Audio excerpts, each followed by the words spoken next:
Hello friends, कैसे हो आप सभी। तो आज की इस वीडियो में हम स्टार्ट करें अपना यूपीएससी का एग्जाम। यूपीएससी का क्वेश्चन है, एग्जामिनिंग क्वेश्चंस स्टार्ट कर रहे हैं जो कि रैंडम फिर से हमने उठाया है। और ये आपका क्या, ये क्वेश्चन आपका इकोनॉमिक्स से रिलेटेड है, इको के सब्जेक्ट से रिलेटेड है। तो इसमें समझते हैं क्या क्या पॉइंट है। तो पहले क्वेश्चन समझेंगे, फिर उसके कुछ बेसिक पॉइंट उठाएंगे, उस बेसिक पॉइंट के को अच्छे से समझेंगे कुछ पॉइंट्स में, ठीक है। तो टेंशन मत लेना, यहाँ पर हम क्वेश्चन क्वेश्चन नहीं करवाते, उस क्वेश्चन में से भी कुछ पॉइंट उठाते हैं जो आपकी नॉलेज के लिए इंपॉर्टेंट हो और उनको सोल्व करने की कोशिश करते हैं। तो आप कंटिन्यू रखिए अपनी वीडियो को।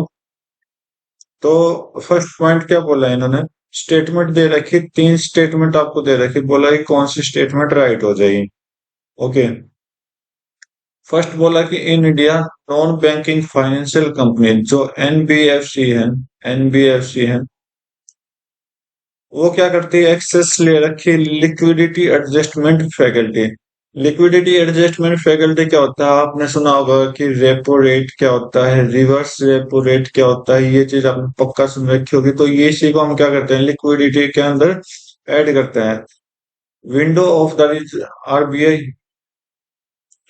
बोला कि जो एनबीएफसी है उन्होंने क्या लिक्विडिटी को एक्सेस कर रखा आरबीआई से। हाँ तो भाई, हाँ, इंडिया के अंदर कोई भी बैंक अगर ओपन होगा तो आरबीआई से क्या लेना पड़ेगा, उसको लिक्विडिटी एडजस्टमेंट फैसिलिटी लेनी पड़ेगी अगर आपने कुछ काम करवाना है।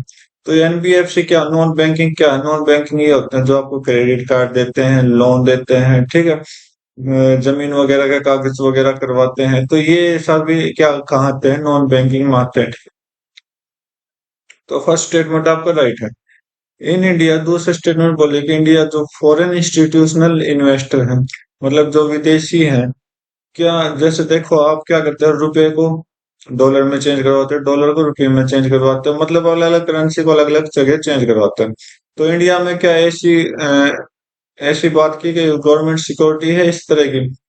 तो भाई ये बात भी बिल्कुल ठीक है, क्योंकि इंडिया के अंदर जब भी विदेशी कोई आता है तो वो अपने, देखो, इन्वेस्टर का मतलब यह है कि अपना इन्वेस्ट कर सकता है। जैसे कि कई अपने देश में रूस की कंपनी है, जापान की कंपनी है, यूएसए की कंपनी है, यूएस की कंपनी है। तो बहुत ज्यादा कंपनियां हैं, तो ये भी क्या हो गया आपकी, बिल्कुल ठीक हो गई। और सारी की सारी जो है इंडियन गवर्नमेंट के सिक्योरिटी के अंदर काम करती हैं, ठीक है। तो ये भी आपका बात ठीक है। ओके, इंडिया के अंदर stock exchange can offer separate trading platform for डेप्ट। डेप्ट का मतलब क्या होता है कि भाई अपना अपना काम करना है, ठीक है, किसी भी चीज को स्टार्टअप करना, ठीक। तो बोला कि इंडिया के अंदर क्या स्टॉक एक्सचेंज अपना अपना अलग अलग ट्रेडिंग प्लेटफॉर्म बना रखा। तो ये बात भी आपको ठीक है, जैसे कि आप कर लो मुंबई स्टॉक एक्सचेंज, ठीक है, और आपका इंडिया स्टॉक एक्सचेंज या फिर नेशनल स्टॉक एक्सचेंज, मतलब इस तरह के बहुत ज्यादा स्टॉक एक्सचेंजेस आपको मिल जाएंगे, ठीक है, जो कि अपना खुद का ट्रेडिंग खोल रखा है। तो ये आपके तीनों स्टेटमेंट बिल्कुल राइट है, तो तीनों का सी ऑप्शन आपका राइट हो जाएगा, ठीक है। तो देख लेते हैं इसमें क्या क्या पॉइंट आपके लिए उठा है। 6 पॉइंट आपके लिए है, तो 6 पॉइंट है तो आपकी बहुत बड़ी वीडियो बनने वाली है। तो क्योंकि हमने इनको क्या करना है, बेसिक से भी जो समझना है ना, तो बेसिक समझने के लिए आपको हर एक चीज समझनी पड़ेगी जो कि आपके आने वाले एग्जाम में बहुत इंपॉर्टेंट रोल करेंगे। तो स्टार्ट करते हैं भाई। पॉइंट्स क्या क्या निकाले हैं, एनबीएफसी क्या होगा, लिक्विड एडजस्टमेंट फैकल्टी क्या चीज होती है, रिवर्स बैंक ऑफ इंडिया के बारे में पॉइंट्स आउट करेंगे, फॉरेन इंस्टीट्यूशनल इन्वेस्टर के बारे में पढ़ेंगे, गवर्नमेंट सिक्योरिटीज क्या होती है, कैसे काम करती है, स्टॉक एक्सचेंज क्या चीज होती है। तो सभी का काम अपना अच्छे से ध्यान देके पढ़ेंगे, ठीक है। तो फर्स्ट आपका आ गया एनबीएफसी, जो कि हमारे को देखो, मैं जो पॉइंट उठाता ना, ऊपर से लेकर नीचे तक जितने पॉइंट आउट करते हैं ना, जैसे ऊपर आपका एनबीएफसी है, यहाँ पर आप देखोगे ऊपर एनबीएफसी है, तो फर्स्ट पॉइंट मैं नहीं उठाया, फिर आपका लिक्विड एडजस्टमेंट फैकल्टी उठाया, फिर रिवर्स बैंक ऑफ इंडिया है। तो मैं इस तरह से उठाता हूँ ताकि आपके क्वेश्चन का रिलेट एक दूसरे के साथ, पॉइंटों के साथ कंटिन्यू रहे।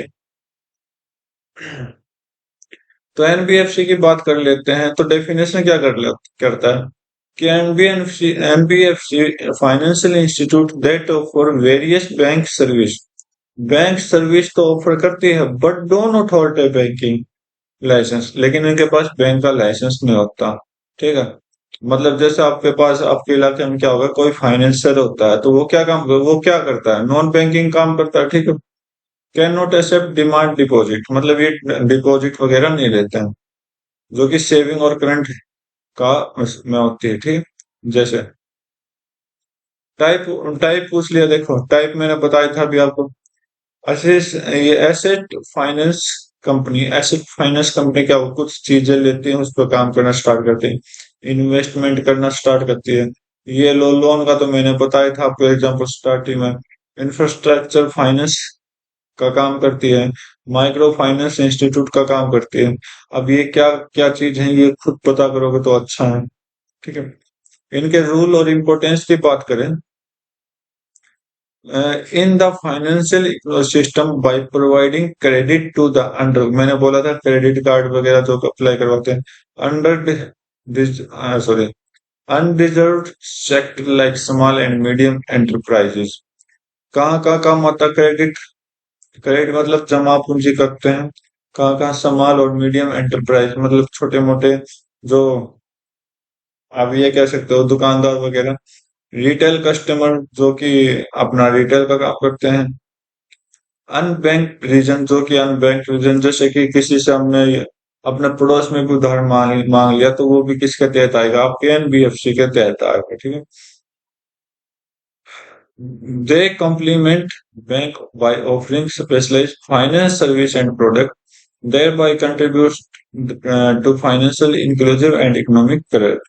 तो ये किस लिए काम आते हैं, देखो काम तो ये बैंकों की तरह ही करते हैं बिल्कुल, लेकिन अगर बात करें तो ये कंडीशन क्या करेंगे, और फाइनेंशियल तरीके से मजबूत रहेंगे और इकोनॉमिक को अपने कंट्री में ग्रोथ करेंगे। ठीक है।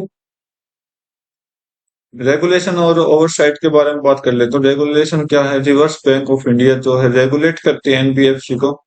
किस एक्ट के तहत, आरबीआई एक्ट 1934, याद रखना। ओके। बाकी ये एक्ट क्या है वो आपने आरबीआई के टॉपिक में पढ़ेंगे। They must comply with various prudential norms and regulate, ये अपने जो भी इनके रूल रेगुलेशन है वो अपना कंप्लीट कराते हैं। NBFC categories based on their size and nature of activity, with more significant one being subject to strictly regularly requirement to ensure financial stability। ये क्या करती है कि इनका जो साइज और नेचर है इनका रहन सहन का, तो ये क्या करते हैं, मान लो किसी तरह से आपको उधार दे दिया और आपने बोल दिया कि 10 दिन में वो उधार मैं वापिस कर दूंगा, लेकिन आपने 10 दिन में नहीं दिया तो 11वें दिन आपके पास आ जाएंगे और 11वें दिन जबरदस्ती आपसे उधार ले लेंगे ताकि अपनी खुद की फाइनेंस स्टेबिलिटी ये रख सके। ठीक है। तो वो ही बोला गया है, मतलब थोड़े टाइट है। चैलेंजेस और रिस्क की बात कर ले तो चैलेंज क्या है, लिक्विडिटी मिसमैच, कई बार इसमें लिक्विडिटी मिसमैच हो जाती है, क्रेडिट रिस्क होता है, reliance on whole selling funding, मतलब होल सेल फंडिंग कितना सेल किया है सभी पर इनका क्या होता है, नुकसान हो जाता है। Which can make them valuable during financial stress, कई बार क्या होता है इनको फाइनेंशियल स्ट्रेस से भी गुजरना पड़ता है। High profile default and liquidity crisis in, जो कि आईएल और एफसी क्राइसिस है। तो आईएल और एफएस क्राइसिस क्या होते हैं, तो भाई आईएल और एफएस जो होता है फुल फॉर्म तो नहीं पता, लेकिन ये कुछ इस तरह का काम करता है कि आप ये लगा लो कि आपने बहुत ज्यादा रुपए ले लिए और वो रुपए आप दे नहीं रहे। ठीक है। कई बार क्या होता है कोई भी रुपए देता नहीं, तो इसमें क्या होता है वो आप क्या कह सकते हो, अ, जैसे कोई मतलब कई बार क्या करते हैं लोग, बड़े बड़े लोन ले लेते हैं फिर वो चले जाते हैं विदेश और वो वापस नहीं देते, तो इस तरह का नुकसान वो सहन करते हैं। Have highlighted the need of better risk management, governance practice and regulatory oversight to ensure the sector stability and resilience. तो ये कुछ इंपॉर्टेंट एग्जांपल है। मैनेजमेंट रिस्क का होता है, गवर्नेंस गवर्नेंस प्रैक्टिस मतलब गवर्नेंस, क्योंकि सरकार भी उस पर भार डालती है, और रेगुलेटरी करते हैं सेक्टर को स्टेबिलिटी करने के लिए मतलब एक चांस देते हैं। और रेजिलेंस, तो यहाँ पर आप रेजिलियंस को क्या कर सकते हो, फ्लेक्सिबिलिटी भी कह सकते हो, सॉरी फ्रिक्शन कह सकते हो, क्योंकि यहाँ पर थोड़ा टाइम इनको मिल जाता है, ठीक है, गवर्नमेंट की तरफ से। तो ये कुछ चैलेंजेस और रिस्क हैं, क्योंकि आप जब किसी को टाइम देते हो ना, तो वो क्या करता है, उसके ऊपर और भार होता है, ताकि वो जल्दी से जल्दी अपना काम पूरा कर सके, ठीक है। आपके लिए मेन टॉपिक है लिक्विडिटी एडजस्टमेंट फैकल्टी, ठीक है। डेफिनेशन क्या है, तो एल एफ जो है मॉनेटरी पॉलिसी टूल है रिजर्व बैंक ऑफ इंडिया का, to regulate liquidity in the financial system and control short term interest rate. ये क्या होता है, जैसे आपने रुपए ले लिए, जैसे कोई भी बैंक स्टार्ट होता है 100 करोड़ रुपए लेती है, और 100 करोड़ रुपए उसको दिखाना होता है बैंक में। जब इस आपको ये आरबीआई परमिशन देता है किसी बैंक के, ठीक है, तो वो क्या करता है कि अगर किस शॉर्ट टर्म के लिए आप रुपए ले रहे हो और आपने उसके बाद नहीं चुकाया, तो आपके पास क्या लग जाएगा, एक रेट इंटरेस्ट लग जाएगा। It help bank manage their day to day liquidity mismatch. तो कई बार क्या होता है, ये मैनेज करता है क्या, लिक्विडिटी मिसमैच को, और ensure stability in money market, और एक स्टेबिलिटी आपके पास मिल जाएगी पूरी मार्केट में पैसों के लिए, ठीक है। कंपोनेंट, कंपोनेंट देख लेते हैं। दो कंपोनेंट होते हैं जो ऑलरेडी मैं बता चुका हूँ, रेपो रेट और reverse repo rate. Repo rate का मतलब रीपर्चेज एग्रीमेंट, मतलब आप किसी से कुछ ले रहे हो, तो रेपो रेट में क्या होता है, आरबीआई से आप कुछ ले रहे हो, रिवर्स में आरबीआई आपसे कुछ ले रही है, ठीक। तो under the repo rate bank borrow money from the RBI, मतलब बैंक जो भी अदर बैंक होंगे वो आरबीआई से पैसा ले रहा, क्या selling their security with an agreement to repurchasing them at a later date, मतलब एक डेट आपको लिख कर वो, जैसा वो क्या कहते हैं कि आप किसी चीज को क्या करते हैं उसको रखना, चलो स्किप हो गया। लेकिन मैं ये कह रहा हूँ कि कोई भी बैंक आरबीआई से पैसा लेता है एक सिक्योरिटी एग्रीमेंट लिखकर किसी टाइम तक, ठीक है। It is use to inject liquidity into the banking system, ये एक इंजेक्ट, इंजेक्ट मतलब लेना, ठीक है। रिवर्स रेपो रेट का इसका उल्टा होता है। रिवर्स रेपो रेट क्या करता है, bank lend money to the RBI by purchasing security with an agreement to sell them back at a later date, मतलब बैंक आरबीआई को कुछ पैसे देते हैं, और वो क्यों देते हैं, क्योंकि आरबीआई से सिक्योरिटी लेते हैं कुछ भी सेल करने के लिए कुछ टाइम लिमिट तक। मतलब अगर सिंपल भाषा में हम देखें तो repo rate, reverse repo rate में हमने यहाँ क्या समझा है, रेपो रेट ये होता है कि बैंक पैसे लेता है आरबीआई से, किस लिए, अपनी सिक्योरिटी को, अपनी खुद की सिक्योरिटी देता है। लेकिन यहाँ पर रिवर्स में क्या होता है, रिवर्स में क्या होता है, बैंक कुछ पैसे देता है आरबीआई से कुछ ऐसी चीज लेने के लिए ताकि वो बेच के अपना काम चला सके। It is use to absorb excess, वहां पर आपको इंजेक्ट थे, यहाँ पर excess liquidity from the banking system, यहाँ पर बहुत एक्सेस मतलब निकालना, ठीक है, कुछ ना कुछ निकालना, इंजेक्ट मतलब कुछ ना कुछ डालना, राइट। तो ये आपका लिक्विडिटी एडजस्टमेंट फैकल्टी के कंपोनेंट थे, जो कि बहुत इंपॉर्टेंट है जनरल नॉलेज के लिए, ठीक है। इम्प्लीमेंटेशन की बात करें तो liquidity adjustment faculty is conduct on A daily base, daily base होता है typically through an electronic auction process. Electronic auction मतलब कुछ मशीनें वगैरह होती हैं जो अपने आप का इसका प्रोसेस करती हैं। Bank participate in these auction to either borrow fund from the RBI, repo मतलब आरबीआई से लेता है कुछ बैंक, या फिर park their excess fund with the RBI, या फिर अपने खुद के फंड आरबीआई को देता है, जिसे हम रिवर्स रेपो बोलते हैं। The rate at which this transaction occur, मतलब कि इन दोनों में लेन देन के बजाय कुछ रेट होता है determine by the RBI, RBI लगाता है। सर्व एज की policy influencing overall interest rate in the economy, ये इंटरेस्ट रेट जो होता है ना, इंडिया की इकोनॉमी को सुधारता है, ठीक है। राइट। जैसे आपने किसी से 100 रुपए दिए, मतलब पूरे प्रोसेस ये है, जैसे आपने किसी से 100 रुपए दिए कुछ टाइम लिमिट के लिए, 1 मंथ के लिए दिए, ठीक है, राइट। 100 रुपए दे दिया। अब इस आपने बोल दिया कि मैं 1 महीने के लिए 10% इंटरेस्ट लूंगा आपसे, 10% ऊपर। तो आप ये आपको कितना देगा, ये आपको 110 रुपए देगा। ठीक है, 110 देगा तो इसका मतलब क्या होगा, 10 रुपए जो है ना वो आपका एक्स्ट्रा है। तो ये आपकी क्या होगी, ये आपकी इकोनॉमी को सुधारता है, ठीक है। इम्पैक्ट की बात कर लेते हैं। रेपो रिवर्स रेपो को एडजस्टमेंट के दौरान RBI can influence the amount of money available in banking system. तो influence the amount of money मतलब कई बार क्या होता है, मनी में गड़बड़ हो जाती है, अमाउंट में गड़बड़ हो जाती है, thereby affecting inflation. Inflation मतलब गिरावट आना, economic growth economic growth and overall financial stability. तो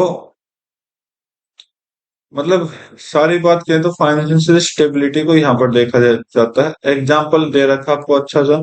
lowering the repo rate can encourage bank to borrow more and lend to business and consumer,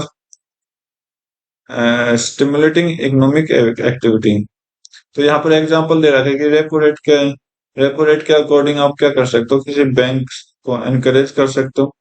क्या, बोरो मोर, मोर मतलब ज्यादा, लैंड मतलब जमीन बिजनेस के लिए, एंड कंज्यूमर, कंज्यूमर और बिजनेस के लिए जमीन जायदाद जो भी है, स्टिमुलेट इकोनॉमिक एक्टिविटी करवा सकते हैं। कन्वर्सली बात करते हैं, राइजिंग द रेपो रेट का कुछ ज्यादा होना, वहां पर कम था, can help curb inflation by making borrowing more expensive. तो यहाँ पर इन्फ्लेशन इन्फ्लेशन मतलब गिरावट आना किसी चीज में, तो वो क्या करता है, ज्यादा खर्चा पैदा करता है। जैसे किसी चीज की, किसी कोई चीज आप मार्केट में कम है और उसकी डिमांड सबसे ज्यादा है, तो उसका क्या होगा, अपने आप रेट इंक्रीज हो जाएगा, ठीक है। तो ये दूसरा टॉपिक है जो आपकी जनरल नॉलेज के लिए बहुत इंपॉर्टेंट है, आरबीआई। आरबीआई का काम क्या होता है, आरबीआई कब बना था, 1 अप्रैल 1935 में बना था। किस एक्ट के तहत, आरबीआई एक्ट 1934। ये चीज तो दोनों आपने याद रखनी है, ये तो आपके लिए बहुत इंपॉर्टेंट। इस इसके सिवा चाहे आप पढ़ो चाहे मत पढ़ो, लेकिन आरबीआई में आपको ये पूछ लेगा गवर्नर कौन है। चलो ये बताओ कि आज के टाइम का जो गवर्नर ऑफ आरबीआई कौन है, ठीक है। तो एक तो एक्ट याद रखना 1934, और एक साल के बाद ये बन गया था, 1 अप्रैल 1935 में आरबीआई स्टार्ट हो गया था। सेंट्रल बैंक ऑफ इंडिया है serve the country primary monetary authority responsible for regulating the issues supply of Indian rupees. मतलब कि ये सारे काम करता है। अगर आप बात करें किसी चीज को अथॉरिटी देना, रिस्पॉन्स होना है किसी चीज का, सप्लाई करता है इंडियन रुपी को। एक बात और याद एक बात और याद रखना कि आरबीआई जो है ना, आपको कभी भी एज ए कंज्यूमर आपको पैसे नहीं देता। वो आपको क्या करता है कि भैया, और ये भी चीज देखना कि क्या कभी आरबीआई में आपने या किसी आपके जानकार ने कोई भी खाता खोला, नहीं खोला, क्योंकि वहां पर खाता नहीं ओपन होता, वो सिर्फ बैंकों के साथ कनेक्ट रहता है।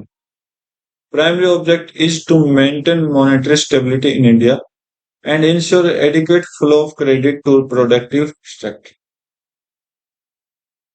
और ये इसका सबसे प्राइमरी ऑब्जेक्टिव क्या है, क्योंकि इंडिया की मॉनेटरी जो भी इकोनॉमिक स्टेबिलिटी है उसको मेंटेन रखना, और जो क्रेडिट का फ्लो हो रहा है उसको, मतलब क्रेडिट क्या होता है, आप क्रेडिट देखोगे तो लेना देना, ठीक है, उसके बारे में ज्यादातर जानकारी होती है प्रोडक्टिव सेक्टर में, ठीक है, मतलब इकोनॉमिक्स वाले सेक्टर। फंक्शन की बात कर लेते हैं, तो यहाँ पर इसके फंक्शन क्या क्या होंगे, क्या हो गया, इसके फंक्शन देख लेते हैं। RBI reform various, okay. Monetary authority क्या होती है, formulate implementing monetary policy to control inflation. Inflation मतलब गिरावट को कम करना। मैनेज इंटरेस्ट रेट को मैनेज करना, मतलब अगर कोई बैंक आपसे उधार दे रहा है तो वो कुछ रेट लगाएगा, वो रेट कहाँ से आता है, आरबीआई से आता है। स्टेबिलिटी द करेंसी, करेंसी को स्टेबल रखना। Regulate of the financial system, financial system को रेगुलेट रखना, सुपरवाइज करता है रेगुलेट बैंक बैंक का और फाइनेंशियल इंस्टीट्यूट किसके लिए, फाइनेंशियल स्टेबिलिटी के लिए। ये दूसरों का मतलब नजर रखता है एक तरह का। इश्योर ऑफ करेंसी, करेंसी का इश्योर है।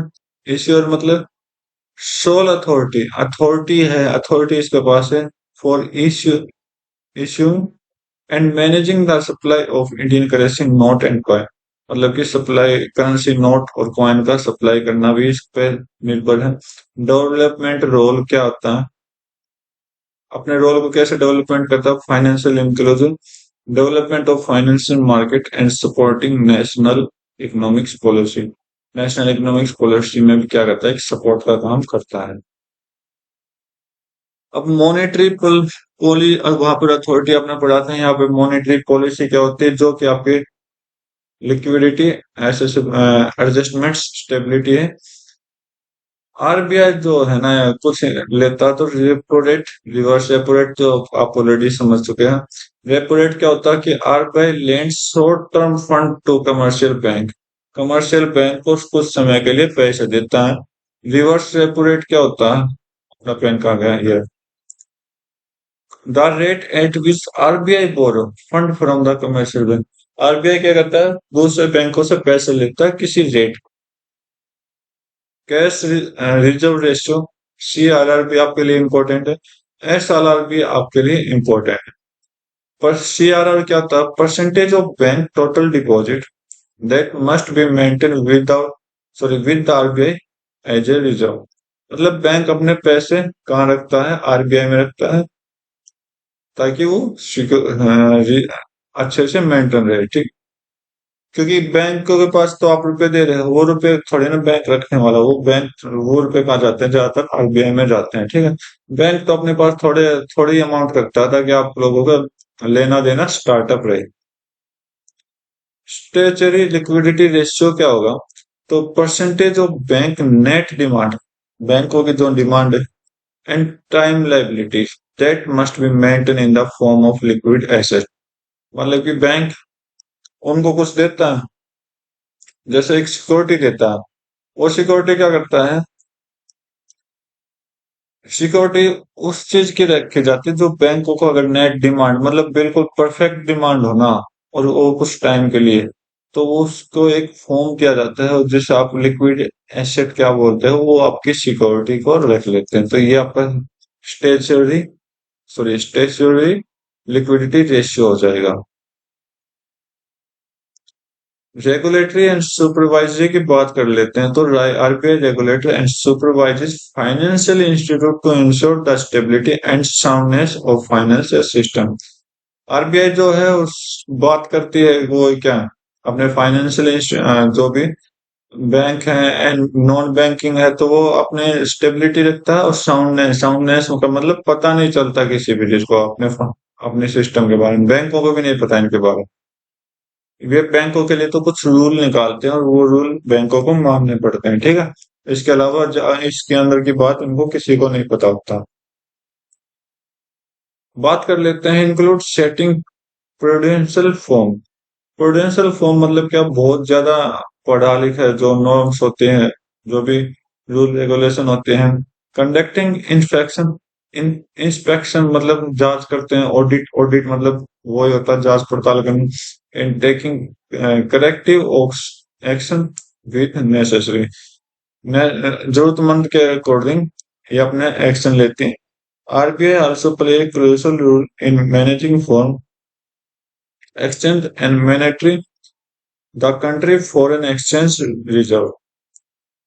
तो क्या करती है कि आरबीआई एक रोल रोल अदा करती है, जो कि फॉरेन एक्सचेंज, जो हम आगे पढ़ेंगे क्योंकि फॉरेन एक्सचेंज के बारे में भी आया था, और मेंटेन करता है कंट्री के फॉरेन एक्सचेंज रिजर्व को, मतलब विदेशी से जो पैसा आता है उसको भी क्या करता है, मेंटेन रखता है। नेक्स्ट पढ़ते हैं, तो नेक्स्ट बोला कि फॉरेन इंस्टीट्यूशनल इन्वेस्टर, एफआईआई क्या होता है, डेफिनेशन की बात कर लेते हैं। Such as mutual fund, pension fund, insurance company, hand hedge fund, outside the country मतलब कि जो भी आप म्यूचुअल फंड, पेंशन फंड, ये जो भी इंश्योरेंस वगैरह है, जो बाहर विदेशियों कंपनी होती है, वो क्या करता है उसमें इन्वेस्ट करता है। इंडिया की जो आरबीआई है, invest in the financial market of another country, मतलब दूसरे कंट्री में क्या करता है, इन्वेस्ट करता है। In India F I I play by crucial role in providing liquidity. ये क्या काम करती है, लिक्विडिटी को प्रोवाइड कराती है और contribute the capital formation in various sector. और अपनी क्या करता है, एक वेरियस सेक्टर, मतलब वेरियस सेक्टर आपको ऊपर बता दिया, mutual fund, pension fund, insurance company जो भी है। तो इसमें क्या करता है, एक बहुत बड़ा अपना कैपिटल दिखाती है। रेगुलेशन की बात कर देते हैं। F I I regulate by the security exchange board of India, जिसे हम सेबी बोलते हैं। सेबी बहुत अपने आप में इम्पोर्टेंट टॉपिक है, इसको जरूर पढ़ना। Under the regulatory framework of the foreign exchange management act. Okay, SEBI कब कहाँ काम करती है, ये मतलब ये कैसे काम करता है, सेबी में फेमा के अकॉर्डिंग काम कर चलता है, और जो कि फुल फॉर्म आपको पता होगी, as SEBI regulate their registration, investment limit, disclosure and operational guideline to ensure stability and transparency in Indian financial market। SEBI जो है अपने रजिस्ट्रेशन को रेगुलेट रखती है, लिमिट को, जो इन्वेस्टमेंट लिमिट है वो कुछ रखती है। जैसे 100 रुपए की लिमिट है तो 100 रुपए रखेंगे, इससे ज्यादा नहीं ले सकते। डिस्क्लोजर कुछ पॉइंट इनके कुछ कानून होते हैं, जो कि गाइडलाइंस होती है कुछ, और ठीक है, ताकि स्टेबिलिटी रहे। ट्रांसपेरेंसी मतलब पूरे साफ सुथरा रहे, जो कि इंडियन फाइनेंशियल मार्केट के लिए जरूरी है। अब बात कर लेते हैं कि सेबी और फेमा कब आए थे इंडिया में। तो भाई सेबी जो आया था ना, सेबी आपको 1992 में आया था। और ये क्यों लाया गया था, क्योंकि कई बार क्या होता है, जो आपके मतलब लोन वगैरह ले लेते हैं वो वापस नहीं देते, तो उनकी कोई सिक्योरिटीज नहीं थी पहले। तो 1992 से पहले कोई सिक्योरिटी ना होने के कारण क्या होता है, कई बार बैंक को बंद करना होता था। तो इस वजह से क्या होता है, इससे भी सिक्योरिटी एक एजेंसी चलाई, जिसके हेल्प से क्या हुआ, बैंकों में सुधार आना स्टार्ट हुआ और देश की कंडीशन में सुधार आने लगा। ठीक, इससे पहले कोई सुधार नहीं था, करप्शन बहुत ज्यादा था। तो सेबी कब आया था, 1992 में आया था, याद रखना। फेमा फेमा कब आया, फेमा आपको 1999 के अंदर आया। ठीक है, बाकी आप खुद सर्च कर सकते हो अपने आप की नॉलेज बढ़ाने के लिए। ठीक, तो ये आपका एफएमा एक्ट जो है वो 1999, सेबी एक्ट जो है 1992 में आया था, जिसके अकॉर्डिंग अपने देश की जो फाइनेंशियल कंडीशन है विद फॉरेन अच्छी चलती है। ठीक है, इम्पैक्ट ऑफ इकोनॉमिक की बात करें, foreign capital can be beneficial of economic growth. अगर ये बेनिफिशियल क्यों है, जैसे आप देखते हो $1 में आज के टाइम 82 या 83 रुपये होते हैं।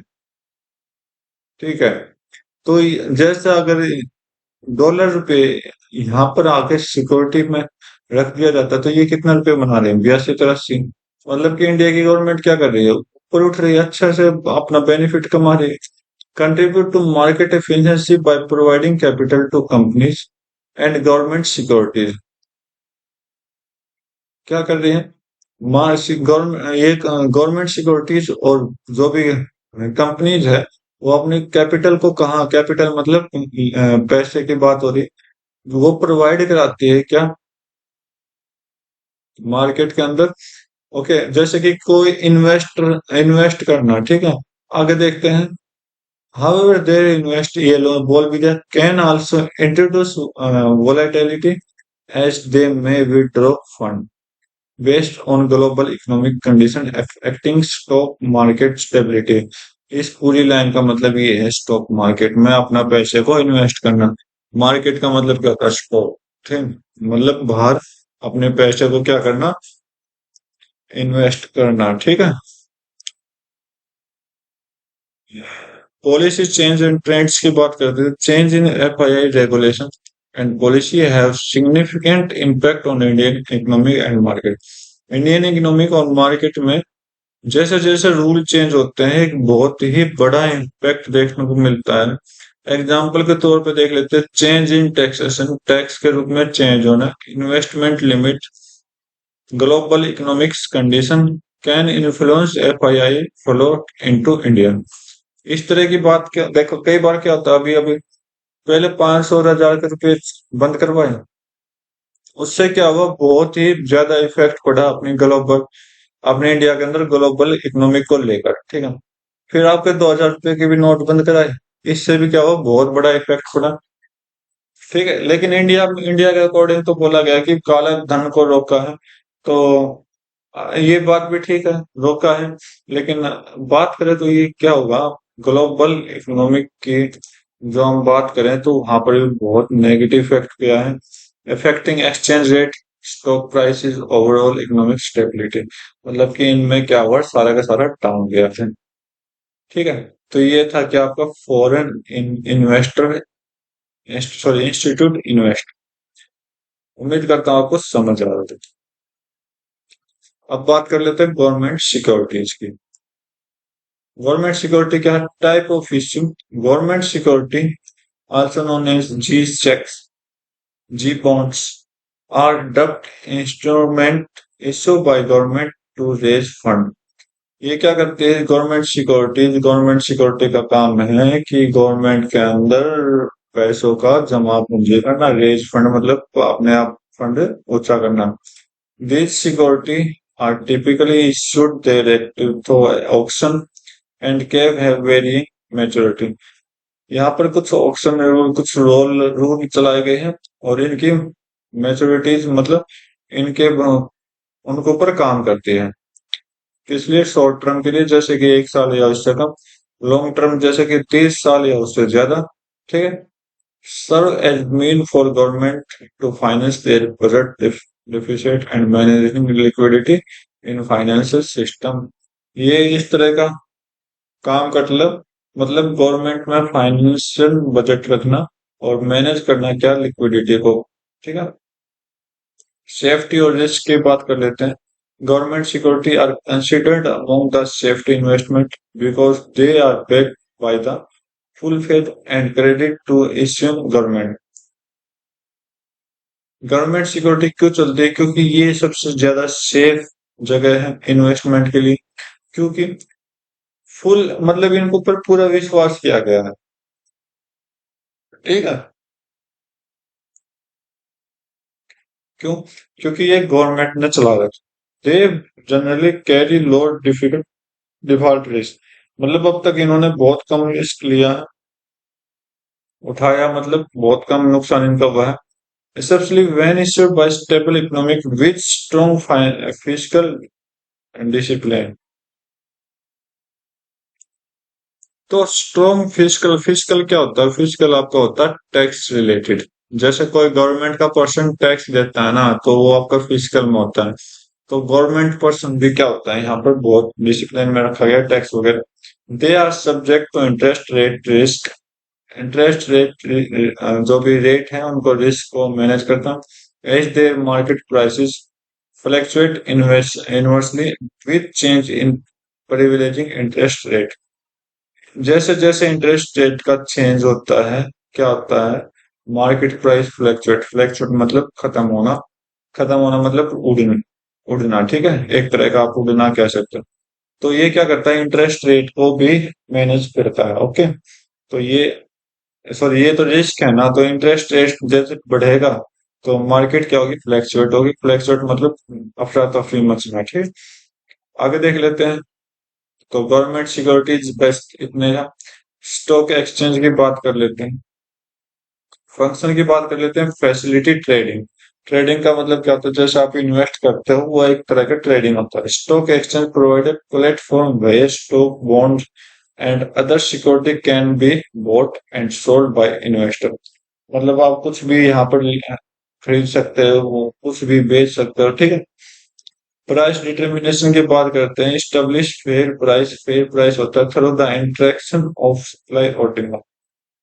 किसके थ्रू? इंटरेक्शन सप्लाई और डिमांड के अकॉर्डिंग इनका इंटरसेक्शन होता है। लिक्विडिटी की बात करें, ensure liquidity by providing a market where investor can quickly convert their investment into cash. तो यहाँ पर क्या करता है, जो इन्होंने अपना इन्वेस्ट किया था वो आप एक कैश के रूप में भी निकाल सकते हो। ट्रांसपेरेंसी, बहुत अच्छी transparency. Transaction on stock exchange are transparent and regulate. Ensuring trust and confidence among investor, मतलब कि ज्यादातर आज के टाइम देखोगे तो स्टॉक में सबसे ज्यादा रुपए लगाए जाते हैं, क्योंकि ये एक पूरी मार्केट होती है all over India. Capital formation की बात करें, they facilitate capital formation for company through the issuing of stock and bond. हमने स्टॉक और बॉन्ड के लिए इन्होंने कुछ अपनी अपनी कंपनी बना रखी है, तो इसलिए क्या कहे हैं, इंडिया में स्टॉक एक्सचेंज बहुत ज्यादा है। enabling them raise fund for expansion and operation, अपने फंड को रेज करना।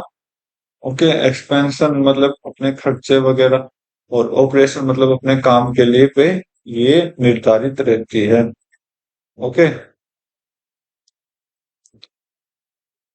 रेगुलेटरी फ्रेमवर्क की बात कर लेते हैं। स्टॉक एक्सचेंज ऑपरेट अंडर ए रेगुलेटरी फ्रेमवर्क, मतलब किसी के अंदर आते हैं, जो कि सेबी के अंदर आते हैं। सेबी मतलब पढ़ा दिया आपको।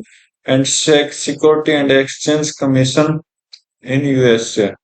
इंडिया के अंदर बात कर लेते हैं सेबी के अंदर, और यूएसए के अंदर सेक के अंदर आता है। Regulation ensure fair practice, prevent market manipulation and protect investor interest. मतलब ये क्या करते हैं, एक बहुत फेयर प्रैक्टिस रखते हैं, मतलब रेगुलेशन, कुछ रूल रेगुलेशन होते हैं वो अपने बिल्कुल अच्छे से चलाते हैं। मार्केट मैनिपुलेशन मतलब कि मार्केट का उथल पुथल हो जाना, उसको रोकते हैं। प्रोटेक्ट करते हैं इन्वेस्टर के इंटरेस्ट को, ठीक है। अगर मान लो कोई स्टॉक नीचे जा रहा है तो वो कुछ लिमिट के अंदर ही इन्वेस्टर को बोल देगा कि आप ये ले निकाल लीजिए, क्योंकि नीचे जा रहा है, मतलब बहुत कम रिस्क यहाँ पे उठाना पड़ेगा।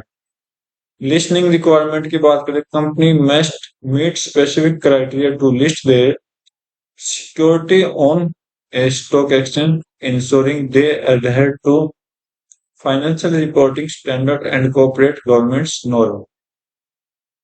तो इन्होंने बोला कि कंपनी जो है कुछ क्राइटेरिया बनाती है लिस्ट की अपने सिक्योरिटी के अकॉर्डिंग। सिक्योरिटी मतलब अपनी खुद की सुरक्षा के लिए। ओके, जो कि इंश्योर करती है अडेयर टू फाइनेंशियल रिपोर्टिंग, मतलब अपनी एक रिपोर्ट देता है जो कि स्टैंडर्ड होते हैं, कॉर्पोरेट होते हैं, जो कि गवर्नमेंट्स गवर्नेंस नॉर्म्स के अकॉर्डिंग, रूल रेगुलेशन के अकॉर्डिंग होते हैं, गवर्नमेंट के अकॉर्डिंग। सर्विलेंस की बात कर ले, stock exchange monitor trading activity to detect any irregularities for violation of regulation, maintaining market integrity. इसने बोला कि स्टॉक एक्सचेंज मॉनिटर करता है कुछ एक्टिविटी, ओके, किस लिए, कुछ एनी इरेगुलरिटी मतलब डिटेक्ट करता है कोई इसके अंदर इरेगुलरिटी, मतलब कोई नुकसान, कोई रिस्क, कोई नुकसान तो नहीं कर रहा, ठीक है। और रेगुलेशन ऑफ वायलेशन, वायलेशन का कोई रेगुलेशन का जो रूल रेगुलेशन है उसका वायलेशन, मतलब उसको वायलेंट खत्म तो नहीं कर रहा, मेंटेन मार्केट इंटीग्रिटी। और मार्केट इंटीग्रिटी को क्या रखता है, मेंटेन रखता है। इन्वेस्टर प्रोटेक्शन की बात कर लेते हैं। Regulatory bodies and stock exchange work to educate investor, enforce rule against fraud and insider trading, providing mechanism for dispute resolution। बोला कि रेगुलेटरी बॉडीज जो होते हैं ना स्टॉक एक्सचेंज में, एजुकेट इन्वेस्टर होते हैं, मतलब जो उसके बारे में नॉलेज रखते हैं वो इन्वेस्टर आपको मिल जाएंगे। रूल अगेंस्ट बनाए गए हैं, फ्रॉड और इनसाइडर ट्रेडिंग के अकॉर्डिंग अगेंस्ट रूल बनाए गए हैं, ताकि आप गलत काम ना कर सके यहाँ से, मतलब स्टॉक मार्केट को आप खराब ना कर सके। कुछ मैकेनिज्म प्रोवाइड कराते हैं ताकि जो कि डिस्प्यूट रिजोल्यूशन, जो भी इन चीजों का नुकसान और गलत काम करता है तो उसके बारे में पता करता है, ठीक है। तो ये था आपका regulatory framework of stock exchange. ठीक है, तो भाई अपने पीडीएफ यहाँ खत्म हो गए। तो उम्मीद करता हूँ आपको अच्छे अच्छे पॉइंट बिल्कुल अच्छे से समझ आए होंगे। तो आज की वीडियो में बस इतना रखते हैं, मिलते हैं अपने नई वीडियो में नए क्वेश्चन के साथ। तब तक के लिए थैंक यू, नेक्स्ट जय हिंद।